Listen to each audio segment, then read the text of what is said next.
I am excited to share with you some of the things that we talk about in the course I teach here at Stanford, and we like to keep it fun as we're doing this. So I have my wind turbine earrings on today. I've got my course shirt. This is the shirt that all students who take our course get as part of taking the class. We make them take the midterm before they get the shirt. It's like a rite of passage.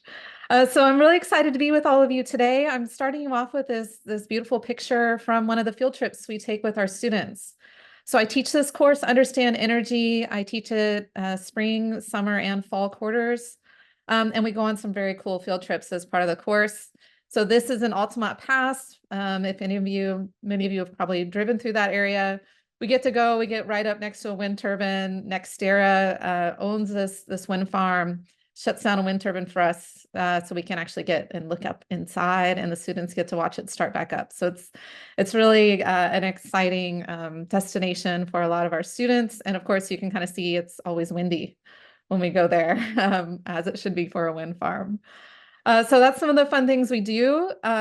This course I teach has been taught at Stanford for 30 plus years. I've been doing it since 2015. And there's opportunities for you all to engage with that as well. So I'll talk about some of that at the end. We have some free resources or some ways for you to take this course online. And so if you want to learn more about what we talk about today, there's lots of ways to do that. Okay, so we're talking about the accelerating clean energy transition. And what I like to say is I'm going to start with kind of what do we mean when we're talking about energy, and then get into why we care, what is the big deal, and then talk about some of the exciting changes that are happening in our energy systems today. And it's exciting because these changes are very recent. And, in the last decade or so, we've really seen a lot of change to things that have been done the same way, for 50 plus years before that. So it's just really an exciting time to be looking at energy systems. Okay, so I'm going to talk about where energy comes from and just kind of review that briefly. Why we care about energy. I'm sure there are things that you're thinking about on why you are interested in energy and why you care, but I'll talk about a few reasons that we care and why we teach this course. And then we'll talk about some of the energy transitions that are happening that are pretty exciting. Okay, so just to lay out the map, what do we mean when we're talking about energy? We want to think about energy as a system and really start with what do humans want? So I'm starting you on the right side of your screen, these energy services. That's what we care about as humans. We want, comfortable spaces. We want our food preserved. We want cooking. We want our batteries charged for our devices. These are the services. We want transportation. We want mobility. Those are the services. And so how do we provide those services? We have energy resources. So all the way over on the left part of your screen, this is what we have on planet Earth, or that is provided to us from the sun, to provide those services. Sometimes those resources are in a form that is really useful for the service we want. We can use solar directly for lighting, right? The windows do that for us very nicely. A lot of times the resource that we have, it isn't in a good form on terms of the service we want, so we have to do something to it. And so we create secondary resources, currencies. Electricity is a big example of that. And that is a very useful form of energy that we can then use to provide our services. The reason that we talk about this as systems and then we talk about the resources we have is, as we're going to talk about, those different resources have different impacts on all sorts of aspects of those resources. And there's different efficiencies in that transformation to the service we want. And so there's a lot of different ways we can get those services. We have to think about doing it the best way we can with the least amount of negative impacts on our planet. So that's what we're talking about. Let's think about how can we get our cold drinks and hot showers that we want. So how do we do it today? It's very much a fossil fuel driven energy system. And so what I'm showing you here at the top row is energy overall. So that's our energy consumption. The bottom row is electricity. So it's a subset of that energy picture. It's just the electricity part of the picture.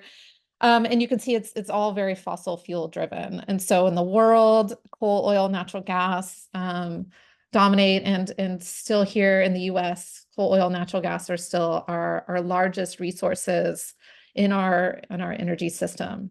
Now, these systems are changing, and we'll talk about that some, especially here in the US and some of the other Western countries. But there's still a lot of dependence on fossil fuels, and we'll talk about why. So the difference you're seeing here in terms of overall energy and electricity is really, you can see that oil wedge. Oil is really used for transportation only. It's too valuable to be used as an electricity resource unless it's in a place like an island where they don't have a lot of other options. Oil is a very energy dense resource, which makes it great for transportation because it's a lot of energy in a low volume and a low weight. Makes it also challenging to replace with some of the cleaner energy options that we need to get to. So we'll talk about those transitions coming through. Another way to look at our energy system is over time. So that last one was a snapshot. This is the US, looking at how it's changed over time. You know, in the 1800s, very wood dominated. Late 1800s, early 1900s, we figured out coal. Then oil and natural gas were discovered and really took off. And so it was a coal, natural gas, oil dominated system, you know, since the early 1900s.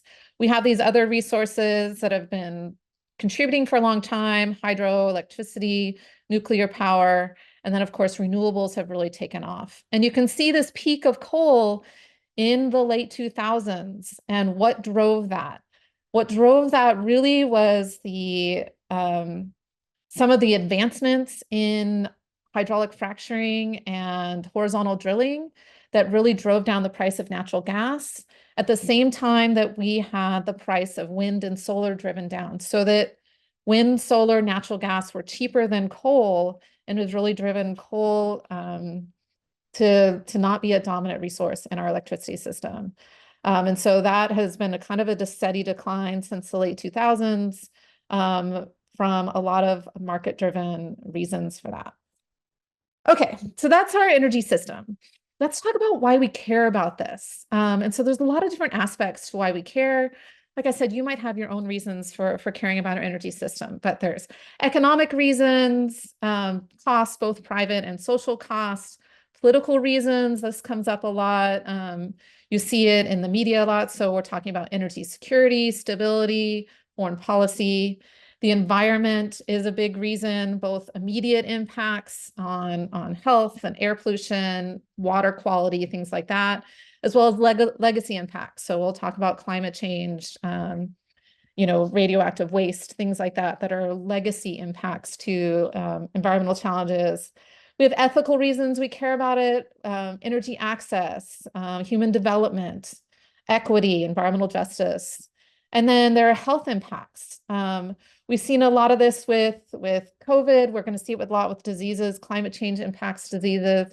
Energy is important for refrigeration, for vaccinations, medical access, things like that. So there's a lot of different aspects to our energy system and why we care about it. And so I'm just going to give a few examples of each of these.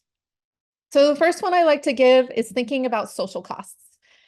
Social costs versus the private costs. If anybody has done some econ, your social cost is your private cost plus your externalities. What does that mean? That means that oftentimes whatever we're paying for something, like in this lovely picture, this cartoon, what we're paying for gasoline to fill up our cars doesn't include all of the impacts of using that gallon of gasoline. And so those are the social costs that are borne by society, that are subsidized through government, through taxes, things like that. And so we care about this because of the economic impact and the impact those externalities have on society. So other examples, air and water pollution, land use, climate change, these are all externalities. How do we incorporate those into private costs? That really takes policy. And so a lot of times you will need taxes or subsidies, whether direct or indirect, to really try to shift some of these social costs into the private costs if that's what what is desired. And that would give you a more realistic dollar amount in terms of the cost of an energy resource. Now, we don't always use taxes and subsidies to do this. There's lots of different reasons we do taxes and subsidies. And so, like, for example, we subsidize a lot of our fossil fuel exploration and production here in the US for energy security reasons that might be counter to reasons for environmental impacts, for example. And so a lot of times there's these competing taxes and subsidies. Okay, very current in terms of geopolitical reasons we care about energy. This is just showing the example of, Europe's dependence on Russian supply for natural gas. This has really become like on the stage recently with Russia's invasion of Ukraine, but it has been a challenge for decades before that. There have been times where Russia has used its gas supply to Ukraine and to other European countries as a leverage point. And so this just shows the interconnection of our energy systems internationally and how that can really have ramifications. Right now, the European Union is really focused on this, and we'll see some of the efforts they've made to reduce their reliance on Russian gas. And you can see that here and how that demand has fallen, but it just shows this interplay between geopolitics and our energy. Another reason we care about energy access and human development, we care about access to modern forms of energy. And so what I'm showing you here is just primary energy consumption. This is just for modern forms of energy, so it's not including traditional biomass or biomass people collect themselves. And you can see how it's very inequitably spread in terms of across the world. And so United States, we've had access to modern forms of energy for a long time. China's seen a lot of growth in that area. They are growing kind of in all areas in modern forms of energy. But you can see places like Africa, still very, very small portion of the world's modern forms of energy are available to the people living in a lot of those places. And so this inequity is really important when we're talking about human development and when we're talking about impacts from global problems like climate change, because there is this difference between who is the biggest contributors to those challenges and who is benefiting from the energy from those emissions. So to give an example of how important modern access to energy can really matter for human development, this chart is showing you on the y-axis human development index score. So that's kind of a measure of human development, of how developed those societies are. And it's showing you on the x-axis one form of modern energy, which is electricity consumption. And what this chart is showing you, it's just showing you a lot of different countries about where they land on human development versus electricity consumption. And you can see at the low end of human development that access to a modern form of energy like electricity can really matter, can really quickly propel you up the human development index. Once you get to a very high human development index, there's a lot of spread here. That access to increasing more electricity consumption matters less. So this is just one way of looking at how important energy is to human development and equitable access around the world. There are a lot of environmental impacts to our energy system, so I just throw them all up here. You can read through them later and have access to my slides, but I want to give you the sense that we have impacts all along our energy system, from the resource extraction all the way to the end use and all of the technologies that we have to develop for different aspects of that energy system.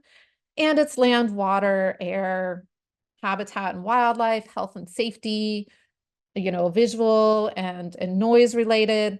All of this are impacts from our energy system.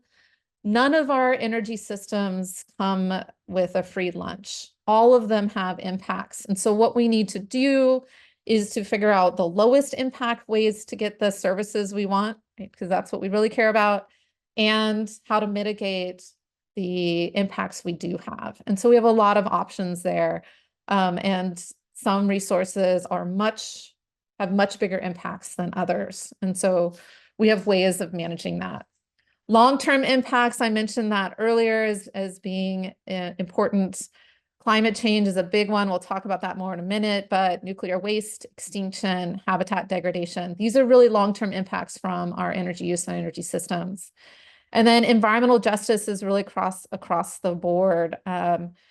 Often the less affluent populations, and I would say the populations that aren't benefiting from the energy use, bear the brunt of the environmental burden from that energy use. And so just to give one example of that, I have a lot of background in air pollution.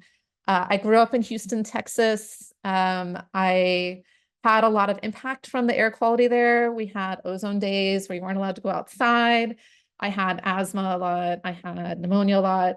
Air pollution was very present in my childhood. And so when I went and got my undergraduate degree and then my graduate degree, I really focused on air pollution and air quality because of the impact it has on human health, and it was obviously something very real for me. So what we see in terms of air pollution, the biggest thing that impacts human health are particulate matter. That's really a lot of times coming from diesel emissions, more so than like gasoline, so transportation, but particularly trucking. Diesel emissions are kind of the worst for that. Wood burning, coal burning, things like that. And it is a human health crisis worldwide. You know, it kills an estimated 7 million people a year. So that's premature mortality because of air quality. A lot of that has to do with not having access to those modern sources of energy. So traditional biomass use, things like that. But even here in the US, we have places where air pollution is pretty poor. And we have estimates around 100,000 people experience premature mortality because of air pollution.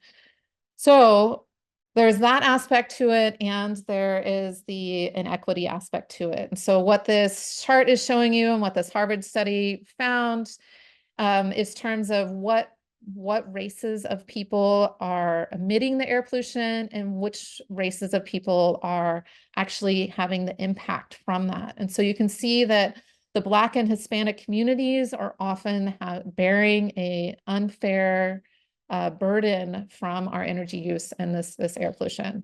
And so this is something else that as we are modernizing, as we are changing our energy systems, we really need to tackle the environmental justice and energy equity challenges as well.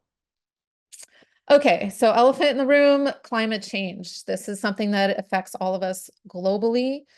Again, there are vulnerable populations that are going to be much more impacted by climate change than other populations. And often it is the populations that aren't contributing as much to the problem that are most impacted. Why are we talking about this energy? Energy is the majority of the greenhouse gas emissions that we see impacting and creating climate change. And so 3/4 of them are directly energy related in terms of climate change. And you're probably well aware of a lot of these challenges, but we're seeing almost a shift change in terms of sea surface temperatures over the last year. We've had the warmest year on record over the last year in terms of surface air temperatures, and we're seeing the impacts of climate change. So this is something that's happening now and happening today. And so we need to transition these energy systems in an equitable way, decarbonize them as quickly as possible. And so that is the challenge that we're really talking about in terms of how do we get there and what are we going to do? How fast does that need to happen? This is a chart from the Global Carbon Project, which some of the professors here at Stanford work on in terms of tracking how much of our carbon budget we have left. And the news is this doesn't look good. If we are looking at 1.5 degrees goals, like from the Paris Climate Accords, we've got 7 years to get to zero carbon emissions.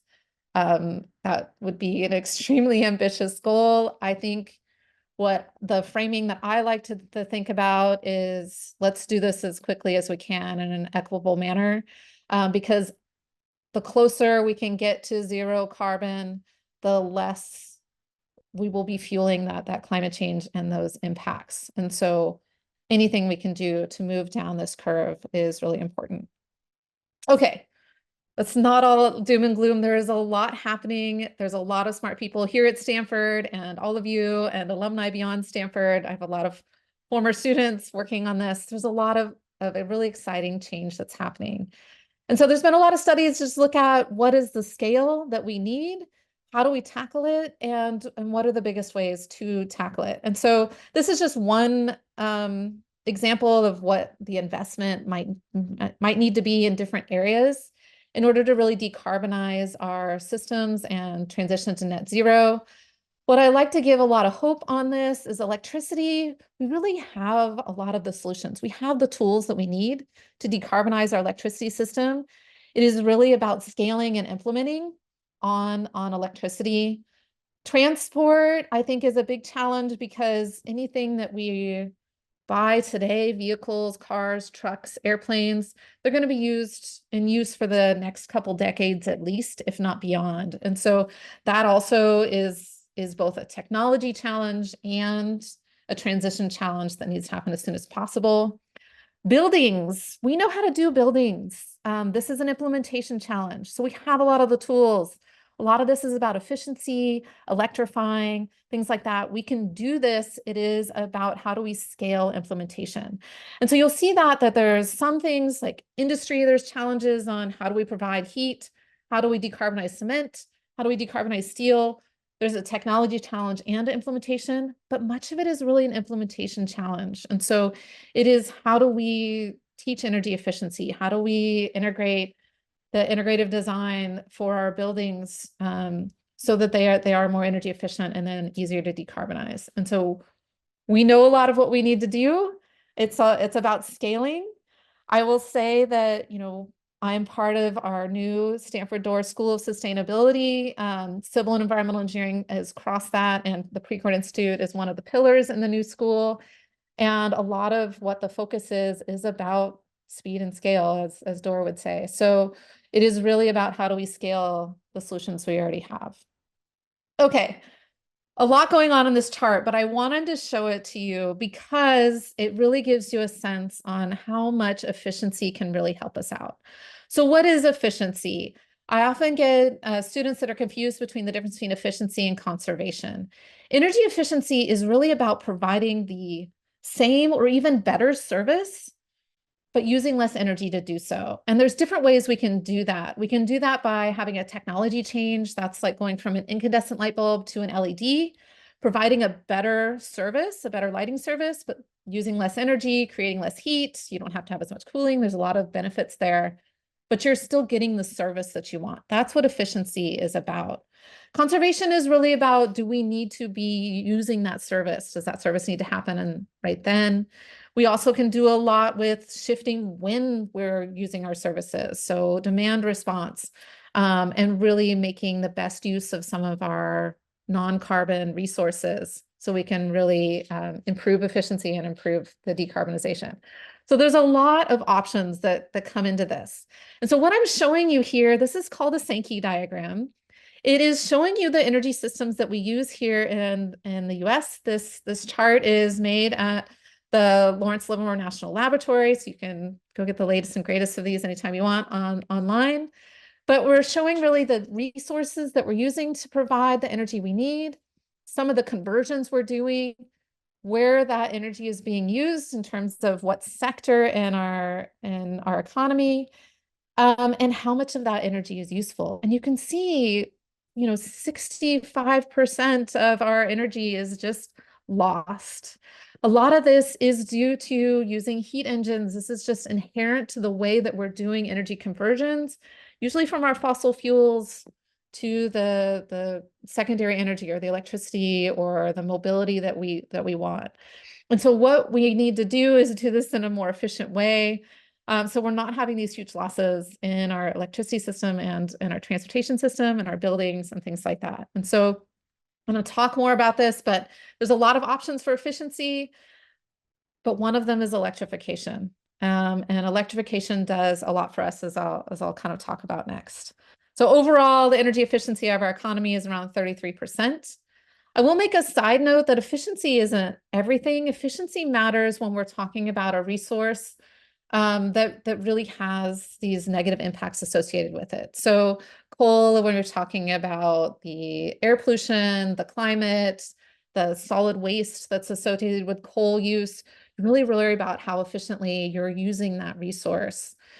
When you're thinking about the efficiency of a resource like solar, the challenge there is more about how efficiently can we use our spaces, because efficiency of solar really becomes thinking about more about land use and not so much about the other impacts, although there are also resource impacts that you have to think about. And so it's a kind of a different way of thinking about efficiency, but it is an important part of our system. Okay, I wanted to break it down to the two biggest energy systems that are still in use today in the world. And that is coal for electricity production, oil for mobility. These are very inefficient systems. And like I said, I mentioned a heat engine. Don't worry if you don't know what that is. Just know that heat engines have a thermodynamic efficiency limit. And so we can only do so much. And so like for a power station, a coal-fired power station, we're running around 35% efficient. That's 60% that's just gone right away, right at the power station. And that is just inherent in the way that we're using a steam cycle to make electricity. And so those efficiency losses are significant, especially if our services that we're providing, like our lighting, is inefficient. And so just changing out the lighting has compounding impacts all the way back, where you're saving a lot more coal because it compounds back and you're saving a big chunk. And so those in services and how efficient they are can be really important. There was a study done, this was done by McKinsey a few years ago, looking at the greenhouse gas abatement curve. And what I'm showing you here, and you know, don't have to go into all the details, but all of these here on the left side of the chart, basically you get your money back. These are NPV positive. And so net present value positive means you're getting money back from that investment. Most of these are efficiency investments. So we see that investing in efficiency is really something that pays back. I want to give a good example of this. So before I came back and got my graduate degree at Stanford, I worked in industry. I've been an environmentalist all my life, started the Earth Club at my high school, that kind of thing. But I really thought, you know, industry was a place where there was a lot of opportunity. And so I really wanted to kind of change the world from the inside. And so I worked at Dow Chemical for about 4 years before I came back and got my graduate degree. And I will say that there is a lot of opportunity in industry. And so there was two big things that I did while I was there. One is just reusing low temperature heat. There's a lot of opportunity. We had a system that used high temperature heat, had waste heat that came off of it. We had another system where we were creating low temperature heat. And so one of the things I did that had a 3-year payback was just to use the low temperature heat from one system in another. These are the kind of integrative design thinking. We have a class here at Stanford that's taught by Amory Levins that's really thinking about the systems and how can we make those kind of connections and just get the services we need, but in a better way. The other big thing that is a big user of electricity and energy in the world are motors. And so in industry, a lot of what's happening in the chemical industry and the oil industry is we're moving fluids around. We're moving liquids around. This is true in buildings as well, moving fluids around. And so we can do that in a much more efficient way if the pump is using what's called a variable speed motor, which just basically means it can turn the pump up and down depending on how much flow you need, instead of using what traditionally has been done is a pump operating as kind of at one speed, kind of as hard as it can, and use a control valve to reduce flow. And so you can see how just like if you're just restricting the flow, but you're pumping as hard as you can, It's a lot less energy efficient than having a pump that is variable speed. And so another thing I did was survey and start the implementation of variable speed motors all around the facility, which again was like a 2 to 3 year payback.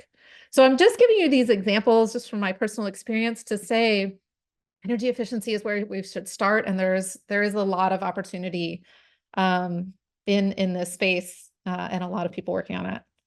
Okay, electrification. Electrification is something I'm very excited about. I worked a lot in sustainable transportation, looking at new modes of transportation, and of course, transportation is a huge impact on air pollution, especially where people live, which is where it really has the impact, right? So I'm excited about electrification of transportation for all of these different things, but bottom line one is it's more efficient. And so instead of having that little heat engine in our vehicles, you're using an electric motor. And so that automatically is 3 to 4 times more efficient than using a heat engine in our vehicles. And so that already is a benefit.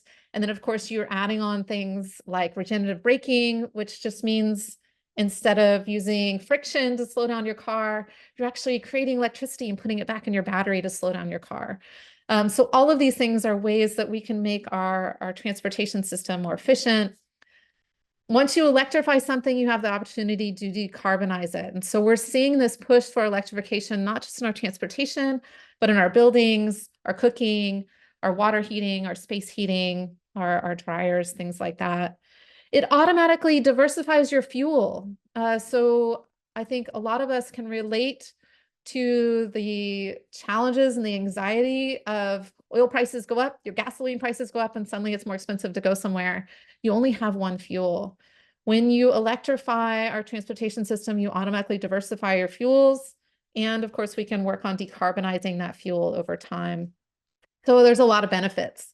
I get a lot of questions about, okay, but is it really better? Is it really going to be better, operating on the grid that we have now?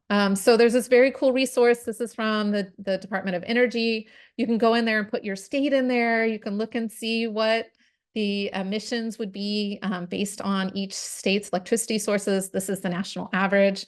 And you can see that all electric, certainly from a decarbonization standpoint, and of course from an air pollution standpoint, it's a lot better for those impacts.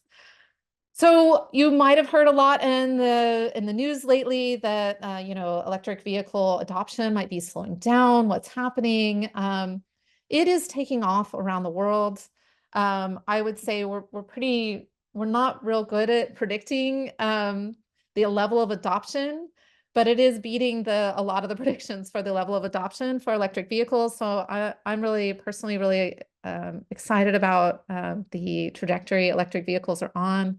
That doesn't mean it's not without challenges. And so there's challenges with charging network. There's challenges with people that don't have access to their own charging network. So I had an electric vehicle when I lived in an apartment with my 2 kids and literally had to run an extension cord out my window to charge my car.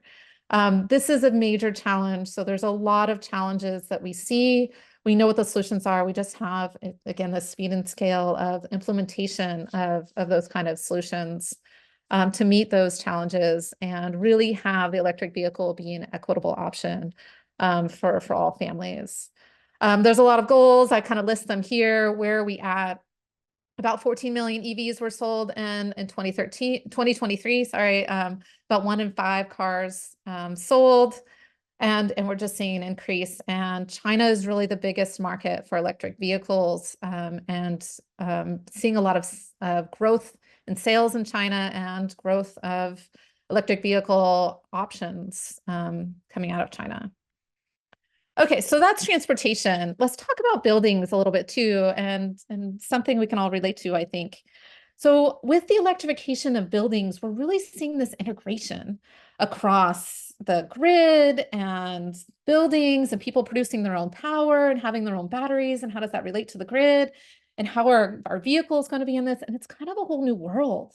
of an integrative system, which used to be you created power, you put it on the grid, and you put it into a demand source like a home. Now we have more of a network system, and there's lots of going on in this space. I want to mention heat pumps. Heat pumps is one of the things Europe really focused on as they were trying to get off natural gas. Heat pumps is then an electric way to provide both heating and cooling for homes. And the great thing about heat pumps is that they're much more efficient. I show you here 300 to 400% efficient. That sounds like fantasy world. How does that work? It's because what a heat pump is doing, it's moving heat instead of creating it. And it's exactly the same thing your refrigerator does. It's what your air conditioner does. You're moving heat from a cold space to a hot space. And so that takes electricity to move that heat, but we can move heat a lot more efficiently than we can create it. And so that's really the magic of a heat pump. And so now heat pumps are being used for, heating and cooling buildings, for water heating, for clothes dryers, things like that. And so this is a really exciting way of decarbonizing a lot of these services that we have in our homes. And we've seen heat pump sales really take off. Here in the US, the last 2 years, we've seen the heat pump sales higher actually than gas furnace sales. And I would expect we're going to continue to see that uptake of heat pump sales. Okay, but the challenge, right? We're electrifying all of these things. We've had a flat electricity demand in the US for a long time. And with the electrification of everything, with the electrification of transportation, and in particular with other services, we're seeing a lot about artificial intelligence, data centers, manufacturing coming back to the US with a lot of the policies that we have. We are going to see an increase in electricity demand. And so as we have to supply reliable electricity, we have to decarbonize it, and we have to be smart about when we are using these different services so that we can have reliability on our grid. So there's a lot of challenges going on here. The good news is that we're decarbonizing our electricity grid. And so we're seeing this around the world. We're expecting to continue to see this. Why? It's because solar, wind are the cheapest options to put on the grid. And we're going to continue to see their costs come down. It's more like a technology where the costs are going to come down rather than something where we're having to extract harder and harder to extract resources. And so they will continue to be able to compete on that lower cost level. And of course, all of the side benefits as well. So we're seeing wind and solar take off. We've seen it take off in the US. We're going to continue to see that. Really, solar and batteries are the main new sources of electricity we are adding in the US.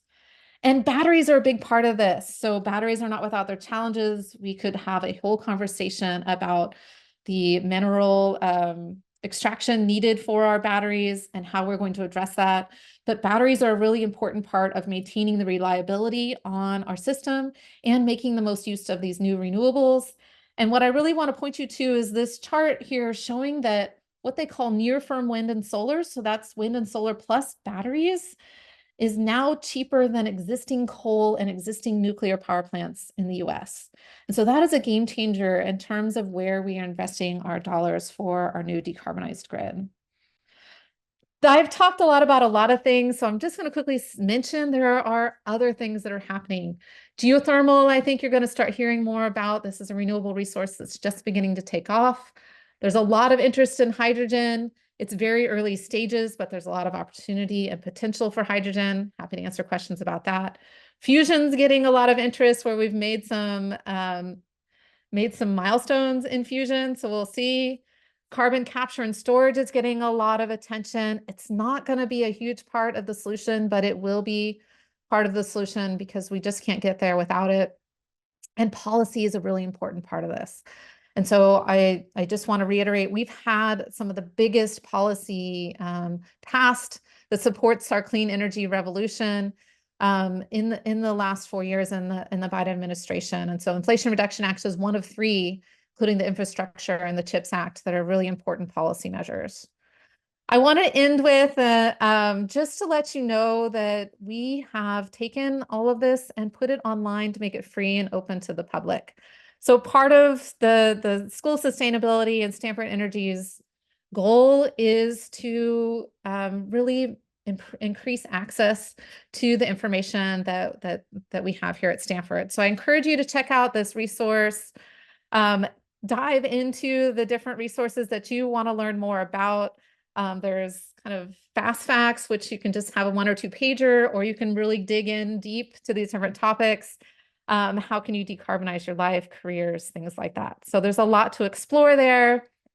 We've been really dominated by fossil fuels for a long time. We are going to get to a clean energy age.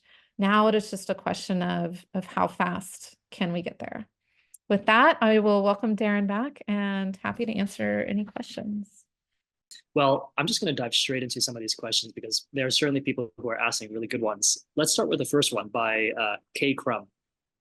They asked, China is at the cutting edge of solar energy, not just in production, but also moving it from solar rich to other regions. And by contrast, the US is sometimes constrained in regional power pools, which makes it difficult to move this energy around. Yes. Aside from the regulations, there might also be, do you see any legislative or other efforts to address this?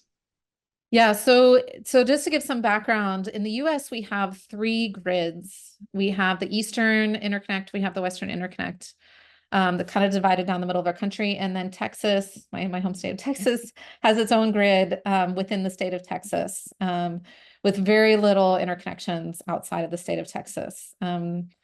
So within those regions, we have different balancing authorities. So electricity is a real-time resource. To have it reliably, it has to, supply and demand has to be matched exactly moment to moment. Batteries give us some flexibility with that, but they are not at the scale that really are having a huge impact yet. They will. So we're really still thinking real-time supply and demand for electricity. Some of the political challenges that come in, because you would think that, well, if we have this whole Western interconnect, we could move power around really easily during that system.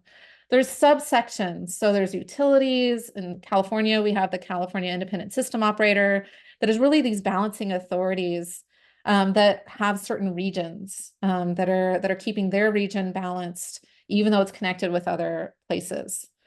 We are able to move power between those balancing authorities. So California might, export solar to the Pacific Northwest. They might export hydropower down to us.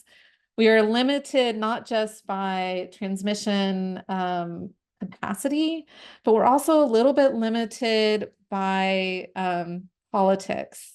So the California ISO has wanted to make a broader market over the Western Interconnect, but then it becomes who gets to decide which power goes where. And that becomes more of a challenge of policy, of how are those things decided and where it goes. The more we can have diversity of geography, the better the easier it is to decarbonize our grid, because some places will still have sunshine while some places are in the dark. If we can move that around, that can help. It takes both policy and transmission to really realize that. So we're doing it at one level, but we could certainly be doing it at a better level. Yeah, thanks, Diana. And then I may be mispronouncing the name, but Joseph Vialta, I think, asked a question about hydrogen. So I'm glad you touched on it at the end of your talk here. Yeah. Essentially, the crux of this question comes down to there seems to be a lot of infrastructure that needs to be built out, whether you're getting the hydrogen from electrolyzers or nuclear power or blue hydrogen from carbon capture. Do you have a sense of the timeline for when this may actually be widespread? Double click into kind of the practical realities of where hydrogen actually makes sense. Yeah, there's a lot of interest in hydrogen. I would say that the biggest places we use hydrogen right now is in the oil and gas industry, and 99% of it comes from natural gas, so it's non-decarbonized hydrogen. We're seeing growth in electrolyzers. I worked with electrolyzers actually at Dow. There's challenges there. It's not a perfect system. Where hydrogen is going to be used, I think, is still a big question mark. Infrastructure, you could think about it in different ways. If we're using electrolyzers to make the hydrogen, you're making it from water. And so you could be moving water around instead of hydrogen around, depending on how you do it. I think it is very, very early stages. The places people are looking at for hydrogen that have some potential, I think, are, long distance trucking, maybe airplanes, places where it might be hard to electrify, although batteries are also making a lot of advancements and electrification might be possible in those spaces.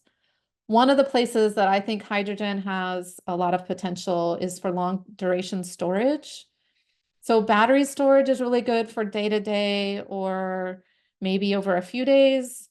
If we really want to take summer sunshine and move that into the winter when there's less sunshine, we need long duration storage. And so hydrogen is being looked at that as a possibility, compressed air as a possibility.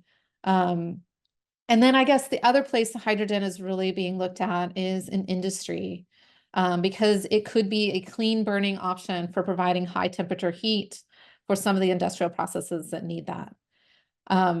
When that will happen, I think like I said, it's very early stages. It is certainly an area that the oil and gas industry is looking at because it aligns with their expertise. So we see the oil and gas industry looking at hydrogen, geothermal, maybe other things that kind of align with what they do well. Thank you. And this next question is actually really timely because the title of this topic is the Accelerating Clean Energy Transition. Do you have any resources on what is the best visualization for problems need breakthroughs versus the ones that we have the tech for, and it's really a policy, an adoption, a financing problem? Yeah, no, that is a great question. I don't know that I have a one really good visual of that in terms of where we need the clean tech to figure it out and where we really need to figure out implementation. The biggest area that I think that it's really implementation is energy efficiency. And then with decarbonizing our electricity grid, we have to figure out how to do the transmission and interconnection. We have a lot of solar and wind that is ready to go and is waiting for interconnection approvals in order to be able to come online. And so a lot of that is the implementation side. Clean tech is growing a lot, and I get to do some advising on clean tech.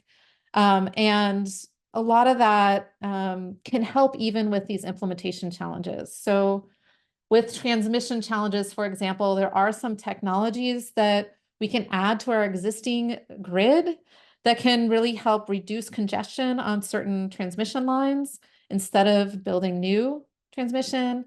When we're looking at electrifying homes, sometimes there's challenges with the electric panel even being able to handle that. And so sometimes the implementation challenge there is connected to innovations around, well, can our electric appliances have their own little batteries so that they're not overdrawing from the electric panel? They can balance out their loads, or there's even some things that just kind of do a whole house balancing so you don't have to upgrade those systems. And so there's kind of also this interconnection, I would say, in terms of implementation and technology. My area of focus is on education, which I think is a big part of the implementation part of this. Yeah, certainly. This next question I think is really interesting. Someone mentioned, Carrie Young asked, improved efficiency is all good and well, but shouldn't we be also considering how finite some of our resources are? And what do you think of the degrowth movement as opposed to just continuing to expand and increase our consumption? Is that really a either or here? Yeah, absolutely. I mean, I don't see it as an either or. We do a lot of work and we focus a lot on energy access for all, equitable energy access for all around the world. And so efficiency just makes that job easier to get those services. That isn't to say that, I focus on energy, but I have colleagues and others that are focusing on more of a circular economy, what do end of life of things, let's not talk about end of life, let's design things for reuse. And I think all of those are important. We definitely have finite resources on our planet. Let's match our services to the resources that we have as best as possible. So like lighting with sunshine, those kind of things before we think about how to make it all complicated and use electricity. And it's also, I think there's a lot of opportunity to put it on industry to really think about what happens to their products or the services they're providing at the end of life and making this circular economy. And so I think all of those things are important aspects. Yeah, well, as someone who, my house is relatively dark, I feel like there needs to be more sunroofs. So I would definitely be in favor of having a little more natural lighting in my place. Light tunnels, all those Um, kind of things. Yeah. yeah, I'm going to take the next two questions kind of as a pair because they really asked around the need for minerals and mining for batteries being such a major growth sector. Maybe touch upon the issues with the environmental issues, as well as kind of the geopolitical and national security issues with the fact that most of these resources are sourced from China today. Yeah, so I would say those are great questions, and it's a major challenge for batteries and wind turbines and electric vehicles and all of that. So some of the minerals resource, a lot of times cobalt from the Democratic Republic of Congo often come up because of the child labor, the human rights impacts of sourcing that cobalt from the DRC. We have impacts from lithium and other minerals from places like Chile, depending on how those resources are impacted, and those impact large swaths of land. It is a major challenge from the environmental standpoint and from human rights standpoint, just for the minerals themselves. And then a lot of the manufacturing of components, even if it's not the battery itself, but sometimes even the battery itself is done in China. And we all know there's a lot of tension between China and the US right now. And the US is just behind on a lot of this. China has moved forward in a lot of this innovation and expansion. And I think the Inflation Reduction Act is trying to kind of catch up with that and onshore a lot of that mining as well as manufacturing. But that is a long game. And so China is the place. It's the place that's making batteries and things like that. So I think that the challenge could go in a lot of different directions, and this is where it becomes this geopolitical, dependency on a lot of these resources, and how things play out between the U.S. and China and other markets as well around the world. We're starting to see this with electric vehicles, and will there be import taxes on Chinese electric vehicles coming into the U.S. Because our domestic manufacturers would have a challenge competing with those types of markets. So all that to say is it's complicated. I don't know what the solution is. For batteries, I think there's kind of two different ways to have a solution to that. One is finding better ways to resource those materials. So there's some effort there. It is hard to get new mines opened up in the US, but I think with good reason, because we have to do environmental reviews and things like that. So California is opening up lithium mining, using some geothermal resources down the Salton Sea. And then there's also changing the chemistry of our batteries. And so there's a lot of focus on the technology side is, can we reduce the need for some of these materials in the next generation of batteries, and have that be a way of reducing the impact from the minerals. And so I think both of those are moving forward, but it remains a major challenge. Thanks. I apologize for doing this, but there are two questions around geothermal and nuclear, which maybe we'll do a little bit of a lightning round. I know this is a very complex topic, but Bill Lady had asked, when do we think we'll get to a point where geothermal can be a little more widespread and not enough, cheap enough, etc.? Yeah, well, I think we're almost there. So the exciting thing about what's happening right now in geothermal is we're taking some of the technology from the horizontal drilling, hydraulic fracturing revolution in the oil and gas industry and applying that to geothermal. So Fervo Energy is one company to go look at. It's their founder is a Stanford alum. And what that does with what they're doing, and they have their first site starting up in Nevada right now, is we can now use places where we just have hot rocks rather than the old geothermal. We had to have water there. The water had to be naturally heated. There had to be a recycle system. There had to be fractures in the rock. Now we can just go to places that we just have a hot rock and we're able to supply our own fractures and our own water to that system and really make use of geothermal. And so what that does is really expand the locations that geothermal can be viable. And so I think you'll see in the next 5 years or so, you'll really start to see more and more geothermal taking off in the US. And of course, it's significant in other places in the world like Iceland and in the Philippines. Yeah. So I'm excited about geothermal. I love the idea of taking oil and gas fracking technology and then applying it for some clean energy innovations here. Yes. Well, I apologize for folks that still have questions. Wrap here. Fortunately, I will say Diana has her course, which everyone can, take a look at the website. Perhaps get in touch, Diana, if you're, able to share your contact info to ask some of these remaining questions. But, just to wrap up everything, I just want to thank, let's all thank Dr. Diana Gragg again, as well as the Stanford Alumni Association, Stanford Alumni and Sustainability, and really thanks to you and the audience for being interested in these topics and invested in how we can make a difference here. I would just like to say, we have our free resource. Go check it out, the Understand Energy Learning Hub. And also, the course I teach, we offer it through the Stanford Center for Professional Development. So if you want to take the course, you're welcome. And we also offer it as part of summer session in the summer. So we get if you have high schoolers, for example, we get a lot of high schoolers that come to summer session at Stanford and get to take our course over the summer. So lots of different ways to get the information, and I hope to engage with a lot of you.